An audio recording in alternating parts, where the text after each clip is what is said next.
एजेंसियों पर आरोप लगते रहते हैं। ये केंद्र सरकार के कहने पर विपक्ष के नेताओं के ठिकानों पर छापेमारी करती है और उन्हें परेशान करती है। सरकार चाहे कांग्रेस की हो या बीजेपी की हो या किसी और पार्टी की, निशाना हमेशा साधा जाता है केंद्रीय एजेंसियों पर।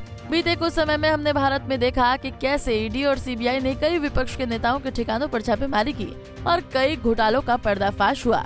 ईडी और सीबीआई की इस कार्रवाई के बाद सुर्खियों में ये चर्चा होती रही कि केंद्र की मोदी सरकार एजेंसियों का दुरुपयोग कर रही है। लेकिन अब केंद्रीय एजेंसियों के दुरुपयोग को लेकर गृह मंत्री अमित शाह ने अपनी चुप्पी तोड़ी है।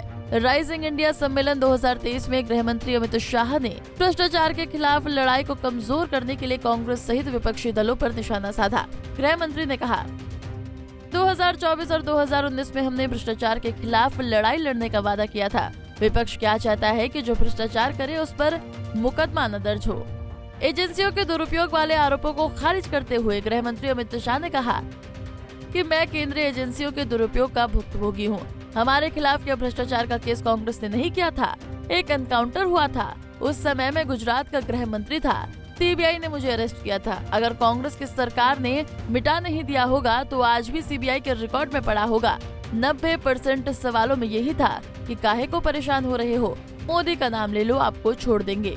बीते कुछ दिन पहले राहुल गांधी की संसदीय सदस्यता रद्द कर दी गई थी। इसके विरोध में कांग्रेस सांसदों ने काले कपड़े पहन संसद के अंदर और बाहर खूब हंगामा किया था। कांग्रेस के इस तरह के विद्रोह का जवाब देते हुए गृह मंत्री अमित शाह ने उन पर हमला बोला। हमने तो काले कपड़े नहीं पहने, हमने तो कोई विरोध नहीं किया। एक राज्य के मुख्यमंत्री मोदी जी के खिलाफ एसआईटी बनाई गई थी।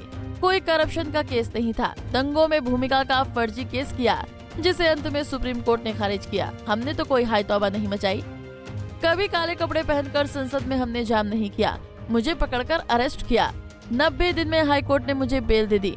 कोर्ट ने कहा कि अरेस्ट करने के लिए पर्याप्त सबूत ही नहीं है। बता दें कि गुजरात के बाद अमित शाह पर मुंबई में केस चलाया गया। इसको लेकर भी अमित शाह ने कांग्रेस पर तंज कसा। उन्होंने कहा कि मुंबई में कोर्ट ने कहा कि राजनीतिक प्रतिशोध की भावना से सीबीआई ने राजनीतिक इशारों पर ये केस किया है, इसलिए हम अमित शाह के खिलाफ केस को और सारे आरोपों को खारिज करते हैं। इसके बाद गृह मंत्री ने कहा कि हमने कोई हाय तौबा नहीं की थी, तब भी यही लोग थे, पी चिदम्बरम, सोनिया गांधी, राहुल गांधी। लेकिन हमने उनके खिलाफ कोई झूठा मामला दर्ज नहीं किया है। हमने 2024 के चुनाव में वादा किया था कि हमारी लड़ाई भ्रष्टाचार के खिलाफ है। आपातकाल के दौरान लाखों निर्दोष नेताओं को सलाखों के पीछे डाल दिया गया था। अमित शाह सिर्फ यहाँ तक ही नहीं रुके, उन्होंने कांग्रेस के साथ साथ दिल्ली के मुख्यमंत्री अरविंद केजरीवाल पर भी हमला बोला। उन्होंने कहा कि दिल्ली के मुख्यमंत्री अरविंद केजरीवाल भी छाती पीटते हैं। इतने समय से सत्येंद्र जैन और मनीष सिसोदिया जेल में हैं, वो अदालत क्यों नहीं जाते?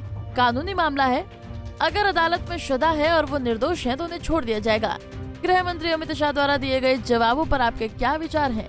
क्या केंद्रीय एजेंसियां अपना काम सही तरीके से कर रही हैं या केंद्र के दबाव में कर रही हैं? अपने विचार हमें कमेंट सेक्शन में जरूर बताएं। Bureau report, Punjab Kesari TV.